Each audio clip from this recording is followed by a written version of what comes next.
right, folks, it is a Friday. June is upon us, and today is a beautiful day. Got a lot of stuff to get done today as we wrap up the week. The sun is out. That's beautiful, heading into BG. Need to talk about one thing, non-education related right now, and that is last night's NBA Finals game. Man, it was a really great game until the end. As somebody who grew up playing basketball, somebody who grew up watching the Bad Boys, the Pistons, Magic Johnson, Larry Bird, Michael Jordan, it's so nice to see a close, hard-fought game. And that's what we got last night. All the way up until the end of the fourth quarter, when it was pretty blatantly obvious that the NBA referees were going to influence the outcome of the game. And I think that's one of the biggest issues that, somebody like myself who, used to be a fairly rabid NBA fan, has turned away from the sport. I don't watch any regular season games. I don't watch the Pistons anymore simply because, they're the Pistons and they're not very fun to watch. So adopting kind of the Cavs, but then also appreciating the Warriors and what they've done, because I think they've done things other than Kevin Durant, kind of the right way. A really big fan of Steve Kerr. But the referees having an impact on the sport, the outcome of games, is so frustrating. Especially because so many of the times that this is happening now, as a Lions fan in the NFL, Brandon Pettigrew, Dallas penalty, I can rattle off my conspiracy theory on that. But so many of these things that occur in sports, with regards to Galarraga's no-hitter or perfect game or whatever it was, right? So many of these things in the sport of athletes who train their entire lives to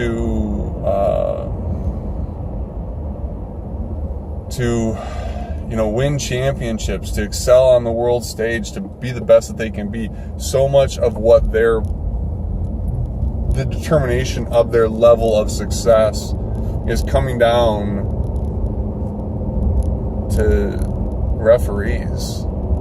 And I don't know how the human element of the game, I just don't know how you can, in any sport, how you can have different rules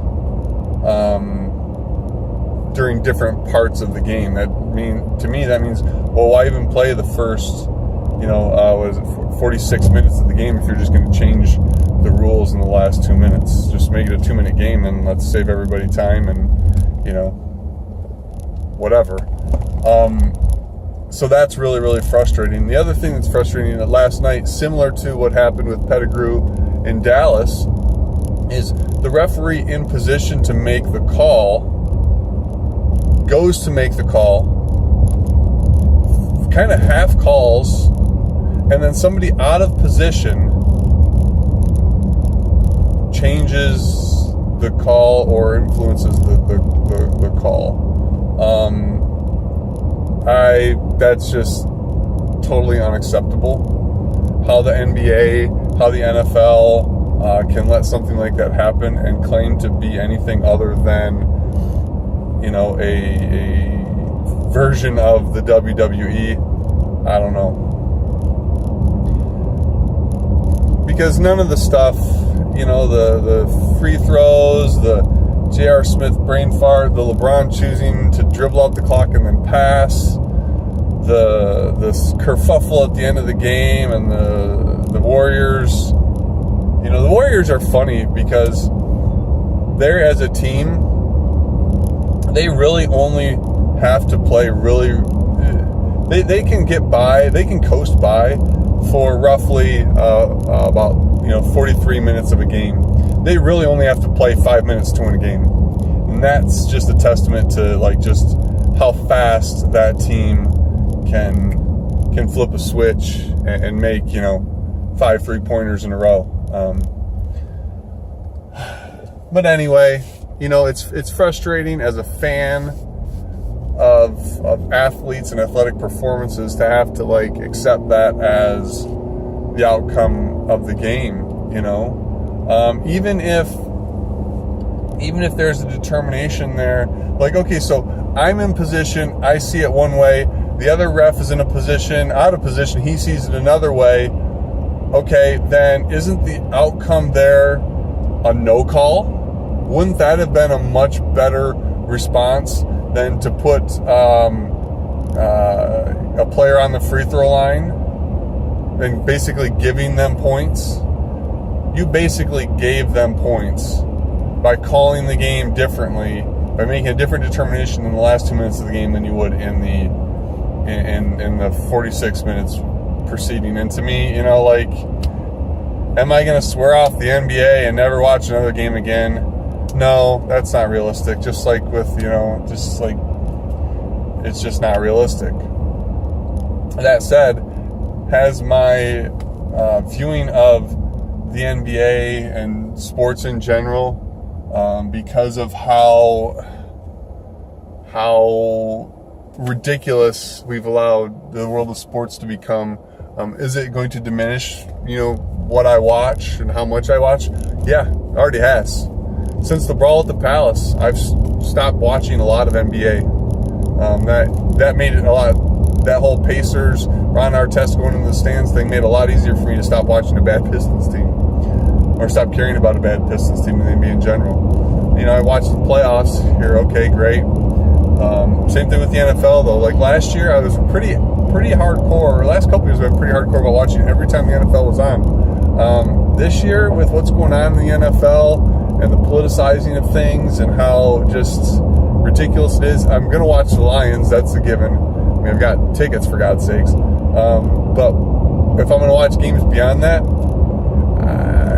there's so many better things to do.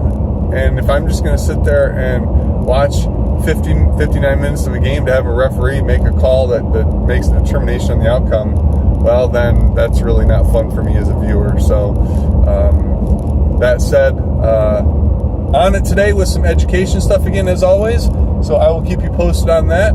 Hopefully I get to where I'm going, because there's detours all over the place now and it's just ridiculous. But I'll keep you up to date as I work on my workshop series and innovation and some other things that I have going on. But again, my prediction was that Cavs would win one game.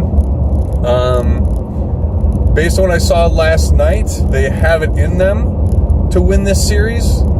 But based on what I saw last night, man, I think it's going to be Golden State in about 6. I think the Cavs may win 2 games at home, but you can't let golden opportunities like that slip away. So, peace and chicken grease.